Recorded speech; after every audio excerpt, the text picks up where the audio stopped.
Bonjour mes chers poissons, je vous remercie de me retrouver pour cette guidance d'avril 2023 et qui semble annoncer une nouvelle aventure qui vous tend les bras. Et pour les personnes notamment célibataires, ça peut être terriblement encourageant quand on voit la carte du cavalier de coupe surgir dans les éléments qui vous sont profitables dans les semaines qui viennent.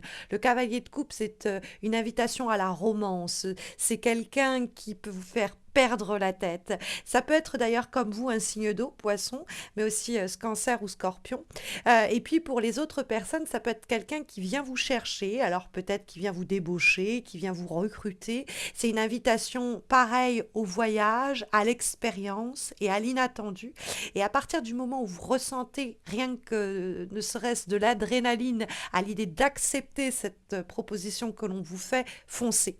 Le cavalier de coupe, en effet, est une carte qui permet des déplacements, il faut le savoir, donc des voyages, des petits voyages comme des plus conséquents, qui sont ici favorisés. Il y a l'idée de, en tout cas, une opportunité pour vous de redémarrer à zéro dans une situation donnée, redémarrer un projet, redémarrer une situation, une relation, et lui donner de nouvelles bases, de nouveaux fondements, quand on trouve effectivement à la fois la carte zéro, le fou, et la carte du magicien, le l'as des lames majeures. Donc on a 0 et 1 qui peut être vraiment symboliquement l'idée de remettre les compteurs à zéro. À propos d'une situation qui nous a peut-être laissé d'ailleurs une certaine amertume.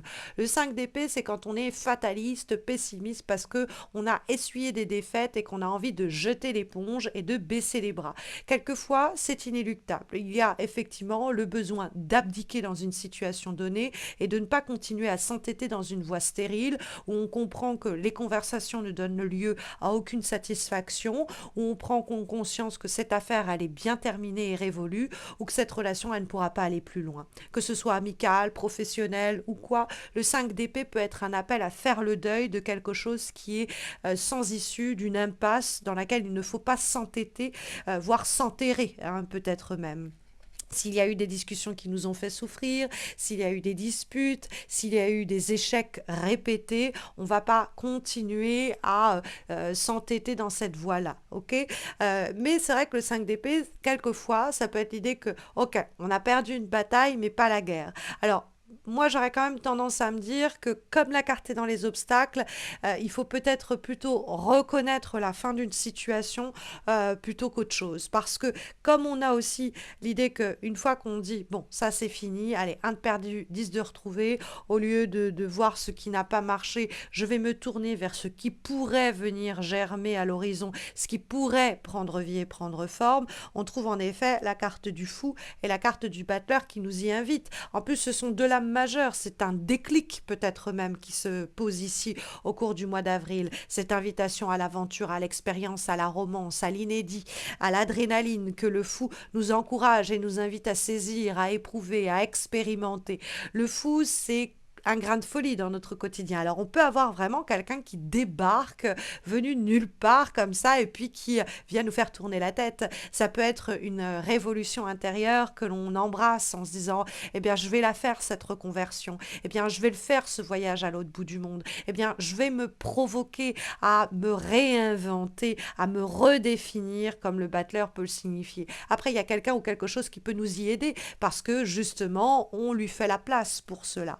Alors, la carte du fou, c'est oser se jeter dans le vide, c'est oser tenter l'inconnu, c'est sortir des sentiers battus, sortir de sa zone de confort et sans repère ni repérage, oser tenter l'aventure. Et comme on a deux cartes qui clament cela à l'unisson, à la fois le cavalier de coupe qui est une invitation un peu à la folie émotionnelle et le mât qui est une invitation à la folie tout court, on l'appelle le fou chez les anglophones, on peut avoir vraiment cette idée, allez, je la tente, advienne que pourra, je sais pas ce que ça me réserve, mais en fait ça me botte tellement cette idée, cette envie de voyage me titille depuis tellement longtemps, ce changement de localité, cette reconversion, ce projet que je me dis, allez, il n'a pas marché de cette façon-ci, cette façon-là, j'élimine tout et je repars à zéro. Hein, cette idée aussi dans une relation donnée, on a eu combien de conflits, combien de situations tumultueuses.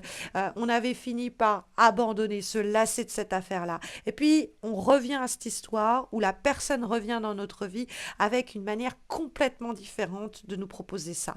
Et donc, comme on repart sur des bases radicalement nouvelles, on se dit pourquoi pas. C'est la seule condition dans le cadre de laquelle, au cours du mois d'avril, vous pouvez redonner une chance à une situation. C'est parce que, en fait, on avait tout le temps essayé d'une manière, ça n'a jamais marché, et s'obstiner, ce serait presque de la folie, alors que comme la configuration est complètement différente, que ce qu'on nous proposait radicalement à l'opposé de ce qu'on avait tenté jusqu'alors, eh bien là, il y a des possibilités de réussite, là, il y a des possibilités d'accomplissement.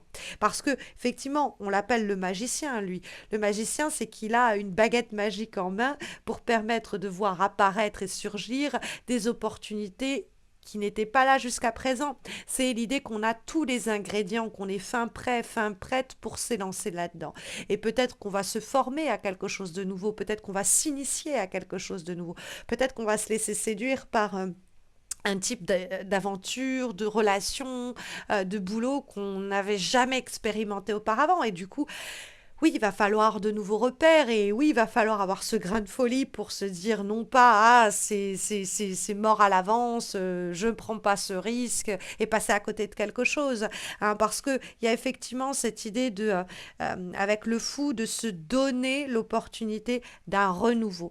Et il y a comme quelque chose qui est encore un peu sur le seuil, parce que 0 et 1, c'est vraiment l'idée d'un prémisse. C'est quelque chose qui est encore tout neuf, tout beau, tout qui sort de l'œuf, quoi. Donc, faut voir ensuite comment ça se développe. Mais si on s'avoue vaincu d'emblée, qu'on se dit ouais, ça va pas marcher, et puis qu'on laisse filer cette opportunité, ce serait vraiment dommage parce que c'est des lames majeures, donc c'est quand même porteur normalement.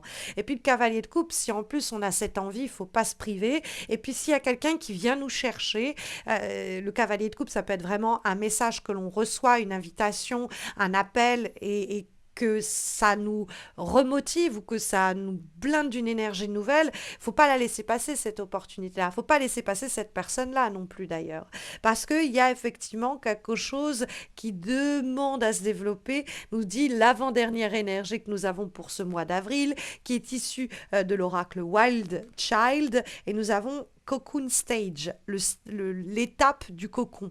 C'est-à-dire que, vous voyez, il y a quelque chose qui est en train un peu de dormir, un peu de croître en secret, en silence, comme une période de gestation et qui va accoucher d'une nouvelle situation, d'une nouvelle vérité, d'une nouvelle réalité et qui va vous donner des ailes, hein, en l'occurrence. On a effectivement cette idée de la chrysalide et du papillon que la carte va signifier. Donc quelque chose comme d'une énergie dormante, peut-être déjà depuis quelques semaines, depuis quelques mois, et là, il y a quelque chose où les événements s'alignent pour se dire, bah, ce qui dormait en silence en moi, cette envie que pour le moment je n'écoutais pas, j'ai tous les signaux qui sont au vert pour que j'ose embrasser cet inconnu, me lancer. Alors embrasser cet inconnu, ça peut prendre bien des aspects, mais oser m'élancer dans cette nouveauté parce que j'ai quelque chose qui est en train de germer et j'ai quelque chose qui demande à croître et à pousser. On a comme dernière guidance, dernier message pour les semaines qui viennent, une lame issue de l'oracle, eh bien, des sons de l'âme, et nous avons la carte de la grâce. Alors, la grâce, ça peut être vraiment, vous êtes touché par un moment de grâce au cours de ce mois d'avril, un moment qu'il ne faut donc pas laisser passer. Mais il faut savoir que cette énergie est également associée à l'idée de sensualité, donc il peut avoir un appel au domaine sentimental et amoureux ici énoncé. C'est aussi recevoir de l'aide, la grâce dans le sens la grâce qui nous est accordée, donc de l'aide pour eh bien un moment de félicité, quoi, une sorte de cadeau comme ça qui nous est mis sur le chemin et qu'il faut certainement pas repousser. Et puis il y a aussi une carte qui va favoriser tout ce qui est lié à l'amitié et à ce qui nous donne envie, ce qui nous fait rêver, ce qui nous remplit de joie. Et donc ce cadeau-là peut se présenter à vous au cours des semaines qui viennent. Et pourquoi pas, on pourra le comprendre sur le plan notamment sentimental, émotionnel et peut-être même amoureux. D'ailleurs, si vous avez des questions sur le plan amoureux, sachez que j'ai réalisé des guidances amoureuses trimestrielles pour avril, mai et juin Donc vous avez la playlist qui va apparaître dans quelques instants en suggestion. Vous verrez aussi apparaître les guidances annuelles sentimentales pour 2023 évidemment.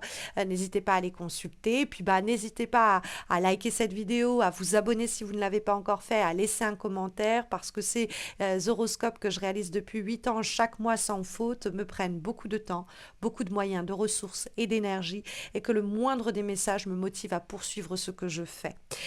Donc voilà, n'hésitez pas. Je vous souhaite à tous et à toutes mes chers poissons de belles semaines à venir. Je vous dis à très vite, j'espère. Prenez bien soin de vous.